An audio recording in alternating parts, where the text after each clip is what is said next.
ये कहानी एक चिड़िया और उसके पति की है। ये लोग बहुत अच्छी जिंदगी गुजार रहे थे और इनका जंगल में एक बहुत अच्छा सा बाग था जो बहुत अच्छा था और जंगल में इनसे लोग चला भी करते थे। एक दिन पति अपनी बेगम से कहता है, क्या तुम्हें पता है पूरे जंगल में सबसे अच्छा बाग हमारा है और जंगल में लोग हमसे बहुत जला करते हैं। हमें अपने जंगल की हिफाजत करनी चाहिए। बच्चों के पापा, आप ऐसा क्यों सोचते हैं? ऐसा कुछ भी नहीं है। अब हमारे बच्चे बड़े हो रहे हैं, हमें उनके बारे में सोचना है। इनके बाग के ऊपर से चील और उल्लू जा रहे थे। वो लोग बहुत खतरनाक थे। फिर वो लोग चिड़िया और चिड़िया के पति को मार कर चले जाते हैं और जंगल का सारा सामान भी ले जाते हैं। और चिड़िया जी ये बच्चे घर में इंतजार कर रहे थे। फिर बड़ा भाई छोटे भाई से कहता है, छोटे भाई, हमारे मामा और पापा अभी तक क्यों नहीं आए? वो तो इस टाइम आ जाते हैं। हालांकि वो कह रहे थे आज तो हम जल्दी आ जाएंगे। आखिरकार चिड़िया के बच्चे अपने बाग चले जाते हैं और वहां जाकर अपने मामा और पापा को देखकर तो हैरान हो जाते हैं और फिर कहते हैं, मामा पापा, आप लोग हमें छोड़ के क्यों चले गए? आपके बाद हम लोग कैसे रहेंगे? और ये पूरे जंगल का सामान कहाँ चला गया? फिर वहीं से काला कौवा जा रहा था, वो देखता है ये सब मामला। फिर वो आता है और कहता है, अरे टुनु बेटा, ऐसे रो मत, तुम्हें सब्र करना चाहिए। अपने घर के अभी तुम ही बड़े हो। अगर तुम ऐसे रोगे तो तुम्हारे छोटे भाई का क्या होगा? तो अभी तुम्हें हिम्मत से काम लेना है। फिर तीनों उसका छोटा भाई वापसी अपने घर आ जाते हैं और बड़ा भाई अपने छोटे भाई से कहता है, भाई मैं जाता हूँ कुछ इंतजाम करने। अब हमारे पास खाने के लिए कुछ भी नहीं है। तुझे भी भूख लग रही होगी ना? मैं ऐसा करता हूँ जंगल वालों के पास जाता हूँ। मुझे लगता है कुछ इंतजाम हो जाएगा।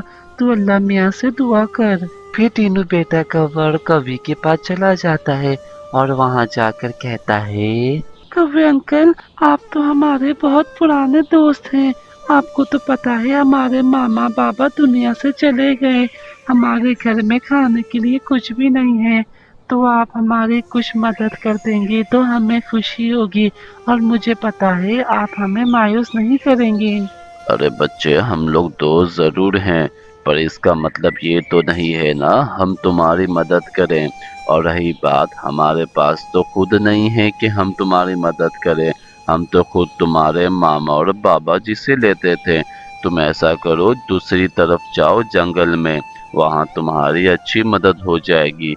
अगर वहाँ भी नहीं हो पाई तो थोड़ा काम वाम करो, बड़े तो हो गए हो तुम। फिर चिड़िया का बड़ा बेटा दूसरे जंगल में चला जाता है। वहाँ जाकर उसको एक अंकल दिखते हैं और वो उनसे कहता है, अंकल, हमारे मामा और पापा का इंतकाल हो गया है।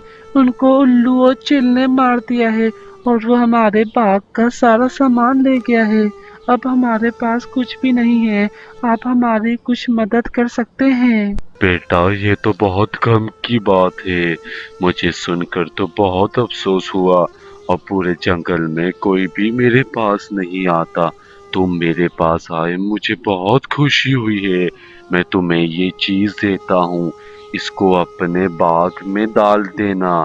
फिर देखना एक दिन बाद तुम्हें क्या मिलेगा और तुम्हें परेशान होने की जरूरत नहीं है। फिर चिड़िया का बड़ा बेटा वो चीज ले आता है और अपने बाग में डालने लगता है।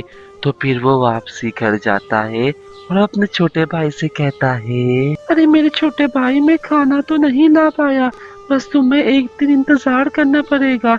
मुझे जंगल में एक अंकल मिले, उन्होंने मुझे एक चीज दी है। उन्होंने बोला था ये जंगल में डाल देना अपने, और अगले दिन जाकर देखना तो तुम खुश हो जाओगे।